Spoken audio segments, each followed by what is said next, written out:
Have you ever thought about the fact that the single most foundational law governing how reality assembles itself was figured out not by a modern physicist, not by a Silicon Valley algorithm, but by someone pressing a reed stylus into wet clay somewhere in ancient Mesopotamia thousands of years ago? And I'm not talking about a vague spiritual principle. I'm talking about a specific, encoded, operational law. One law that everything else, every framework, every tradition, every quantum theory about the nature of existence keeps independently arriving back at. Like they all started from different places and somehow ended up at the same door. That's what this video is about. The oldest written record on Earth didn't just store grain counts or property records, it stored something that, when you actually understand it, changes how you operate in the world at the most fundamental level. Let me show you what it actually says. My name is Daniel Moreno, and I want to start with something that genuinely stopped me cold when I first came across it. I was maybe 3 hours deep into researching ancient Sumerian texts one night. I mean, it was late, coffee had stopped working, my wife had already gone to bed, and I landed on a translation of one of the oldest cuneiform tablets ever recovered. And what I expected was accounting, trade routes, who owed how many sheep to whom. What I found was something that read almost exactly like a law of physics. So let's start from the beginning. The Sumerians, the civilization that emerged in what is now southern Iraq around 5,000 to 6,000 years ago, were not primitive people with primitive thoughts. These were the people who invented writing, who built the first cities, who mapped the stars with a precision that took Western science another 3 millennia to catch back up to. And when they wrote things down, they weren't writing down folklore. They were encoding operational knowledge, the kind of knowledge that gets you from point A to point B reliably across generations. The oldest surviving written law doesn't come from Rome. It doesn't come from Greece. It comes from the ancient Near East, the Code of Ur-Nammu, predating even Hammurabi by several centuries. But here's the thing most people miss. The legal codes themselves were downstream of something deeper. Beneath the law as a political institution was a cosmological assumption that the Sumerians called me, pronounced may. These were the divine laws, the fundamental principles that, according to Sumerian cosmology, held reality together at every level simultaneously. Governance, music, the descent into the underworld, love, craftsmanship, wisdom, kingship, all of it was governed by these invisible structural laws. Not invented by humans, not even invented by gods, pre-existing, discovered. Now that's a mouthful, so let me break it down. What the Sumerians were saying, what they encoded into some of the oldest clay tablets on Earth, is that reality isn't random. It isn't chaotic underneath the surface. There is a structure to it, a grammar almost. And if you learn to speak that grammar, to align with it rather than fight it, reality stops resisting you. And the law at the very center of all of it, the one that keeps appearing across these ancient texts in different forms, is this: like calls to like. The frequency you operate at is the frequency that responds to you. That's it. That's the engine. The Sumerians encoded it mythologically in the story of Inanna descending into the underworld and stripping away everything that wasn't essential until she hit the core of who she actually was. The Hindus called the same underlying field the Akasha, the substrate that carries every impression, every vibration, everything that has ever been or ever will be. The Hermetic tradition, which traces back to the same ancient Near Eastern root, called it the principle of correspondence. As above, so below. As within, so without. Think about that for a second, right? Multiple independent civilizations separated by geography and millennia, all encoding the same structural observation. That's not coincidence. That's convergence on something real. Here's where it gets interesting. And honestly, this is the part I personally think is the most underrated part of the whole story. Modern physics keeps walking into this same room from the scientific direction. Quantum field theory describes a vacuum state that isn't actually empty. It's seething with potential. Every particle you've ever touched is an excitation of an underlying field. And the nature of that field? It responds to observation. The act of measuring a quantum system changes the system. The observer is not separate from the observed. That's not mysticism.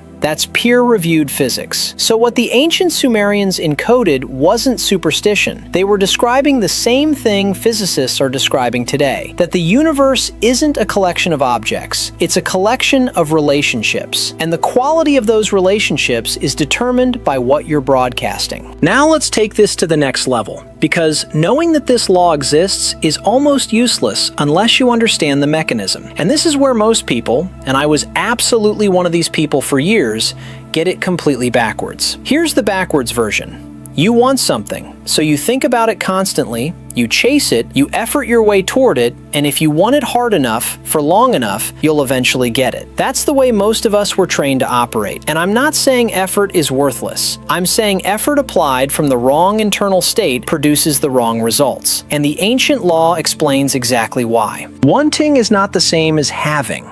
And your system, your nervous system, your energetic field, whatever language you prefer, cannot tell the difference between genuinely believing something is real and merely hoping it might be. The broadcast you're sending out when you want something is the broadcast of absence. It's the signal of the gap. And a system that operates on like calls to like is going to keep delivering more gap, more evidence that the thing isn't here yet. Right? The Hermetic texts, which emerge from this same ancient stream, actually named this trap. They called it lust for result, the desperate attachment to outcome. And they said it was the single biggest interference pattern in any attempt to work with the underlying law. Not because the universe is playing games with you, but because your internal state of desperate wanting is literally encoding a frequency of lack, and the field responds to that frequency. Now here's the distinction that actually matters. The Sumerians encoded this in the myth of Inanna. When Inanna descends into the underworld, she doesn't beg her way through each gate. She doesn't plead or want her way down. She commands it. She presents herself as already carrying the divine authority,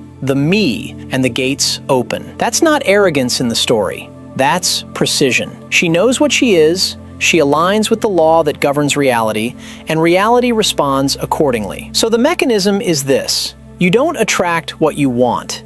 You attract what you are, or more precisely, what you consistently embody at the level of actual felt experience. Not just thought, not just affirmation, but the real internal state running underneath. And this is why affirmations alone don't work for most people. You can say, I am abundant, while every cell in your body is holding the felt memory of scarcity, and the field picks up the scarcity signal, not the words. I remember sitting across from a mentor of mine years ago. I was in a stretch of my life where nothing seemed to be working. Businesses were struggling, I was grinding myself into the ground, and he said something that I genuinely did not want to hear at the time. He said, Daniel, the outside is just the inside with better lighting. And I wanted to argue with him. I had all kinds of reasons why the outside circumstances were the problem. But the deeper I went into these ancient frameworks, the Sumerian understanding of the me, the Hermetic principles, the Vedic concept of the Akasha, the more I had to concede that he was right. Because here's what all of these traditions are saying in different vocabularies. The state you habitually occupy is the mold that reality fills, not your intentions. Not your plans, your actual default underneath it all internal state. And, okay, this is where I have to pause and be a little honest with you. When I first understood this at an intellectual level, it actually made things worse for me for a while, because now I was monitoring my internal state constantly, trying to force myself to feel abundant, trying to feel confident, trying to manufacture the right frequency. And if you've ever tried to force yourself to feel a feeling, you know that is basically the fastest way to feel the opposite. It's a bit like being told not to think about a pink elephant. There it is. You're thinking about it right now. The law doesn't respond to performed states. It responds to embodied ones. Big difference. So, distinction number 3, and this is the practical piece. This is where it actually lands in your life. How do you actually embody the state rather than perform it? Because if performing doesn't work, what does? And this is where the oldest tablets give us something startlingly specific. The ancient Sumerian rituals, and I want to be clear, I'm not saying you need to go reconstruct a Sumerian temple ritual, although honestly that would be a fascinating afternoon, were structured around a concept called Im-Sal, which was the sacred language, the language that aligned the speaker with the divine laws. But the key insight wasn't about the words themselves. It was about the state the words were designed to induce. The ritual was a technology for shifting the internal state first. The external result was considered the natural downstream consequence. This is exactly what Neville Goddard was pointing at when he talked about living in the end, not imagining the end. Not visualizing the end as a future event you're hoping for, actually inhabiting the state of the person who already has it, feeling it as done. The Sumerians encoded this 5,000 years before Neville wrote a single book, right? The structure is identical. Here's a concrete way to think about it. You know how when you're absolutely certain about something, not hoping, not wanting, actually certain, your body changes? Your breathing changes. Your shoulders drop. You stop scanning for danger because you're not in threat mode. That physical signature of certainty? That's the state. And the law encoded in those ancient tablets says, bring that state online first, and then watch what starts reorganizing around it. Now I want to talk about why this is hard. Not because the law is complicated. The law is almost offensively simple, but because most of us have years, sometimes decades, of accumulated evidence stored in our bodies that things don't work out. And that stored evidence, those felt memories, are broadcasting underneath every conscious intention we set. It's like trying to tune a radio station while someone else keeps turning the dial back to static. One viewer left a comment on one of my recent videos that really landed with me. They wrote, "I've been in a funk today, so low vibing, hoping I can turn it around tomorrow after a good night's sleep." And I get that. I really do. But notice the language, hoping I can turn it around. That's the frequency of wanting, not having. The shift isn't in the sleep. The sleep might help the nervous system reset,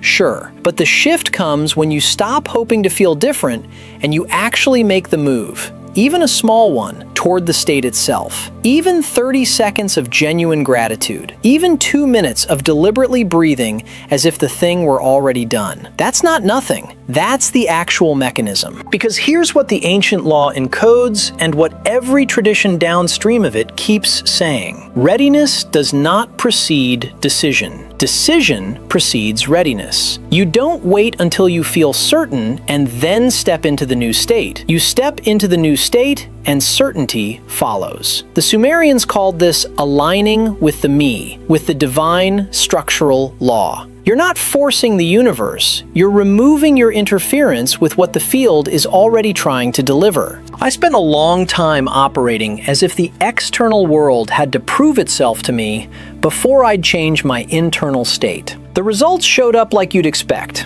Inconsistent, exhausting, never quite enough. The shift happened when I flipped that sequence. When I decided, without evidence, to occupy the frequency of what I wanted to call into my life. Not as a performance, as a genuine internal choice. And I'm not going to sit here and tell you it was comfortable. It wasn't. The mind immediately starts generating all the reasons why that's naive. But what those ancient tablets were encoding, what 5,000 years of independent traditions keep pointing back to, is that the universe doesn't respond to your reasons. It responds to your state. That's the law. One law. And it's been sitting in the clay for millennia, waiting for you to read it correctly. Thanks for watching. I'll catch you in the next one.